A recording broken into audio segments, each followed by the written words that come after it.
एक की लड़की का रिश्ता राजा के लड़के के साथ तय हो गया था। विवाह के दिन ही मृत्यु कुमार हो चुकी थी। दोनों पक्षों से विवाह की खुशी जोरों से चली। दिन के सपने और अंतिम वह दिन आ ही गए जब राजा के लड़के का विवाह कुम्हार की बेटी के साथ हुआ था। विवाह से ठीक पहले राजा ने अपने बेटे की होने वाली पत्नी यासा कुम्हार की बेटी को अपने बेटे के साथ शुरू करने से लेकर शादी तक की सारी बातें बताईं कि कैसे 12 साल तक एक महात्मा की सेवा की गई। वीरध्वज को मिला था और आज सिद्ध महात्मा जी के बेटे की जिंदगी का आखिरी दिन है। सारी दास्तां बताओ। राजा बोला, सुनो बेटी, अब मेरे बेटे की जिंदगी तुम्हारे हाथ में कैसे है। अगर आज आधी रात तक तुम उसकी मौत की ताल दोगी तो फिर नया दिन शुरू हो जाएगा और वीरध्वज के ऊपर आई यह मौत के रूप में भारी विपदा टलेगी। राजा की पूरी बात सुनो। कुम्हार की बेटी का नाम था। एक बार तो राजा बोला, सुनो बेटी, अब मेरे बेटे की जिंदगी का आखिरी दिन। तो एक बार फिर से एक अदम्य साहस के साथ वो राजा से, तुम मत करो, मेरे जीते जी मैं आपके बेटे को कुछ नहीं होने वाली। द प्राइज सीरीज शौर्यवती की बात सुन और उनके आशीर्वाद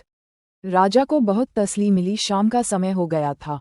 पंडित ने विवाह के लिए कहा था। शौर्यवती और वीरध्वज को विवाह के मंडप में बुलाया गया था और मंत्र पढ़ा गया था। वह एक सांप फुकरता हुआ प्रिंस वीरध्वज को दसने के लिए वहां आया था। जैसे कि उनकी पूर्व संध्या आई थी तो चर्चनी प्लास्टिक की मूर्ति उनके पति के लिए निकली थी और सांप को पकड़कर उसके मुंह को अपने एक पैर के नीचे वाले कमरे में बैठा दिया। ईश्वर की पत्नी कहो या उनका चमत्कार, मौजूद किसी भी व्यक्ति की नज़र उस सांप पर नहीं पड़ी। कुम्हार की बेटी सांप के मुंह पर उसके एक पैर के नीचे के कमरे में रही। कुछ देर बाद उस सांप की पत्नी वहां आई और भगवान की लड़की से बोली, मेरे पति को आप अपने पैर के नीचे क्यों रखे हो? कृपया दो को छोड़ दें, अन्यथा इस समस्या में उसके प्राण निकल जाएंगे। नागिन की बात सुन शौर्यवती बोली गई है।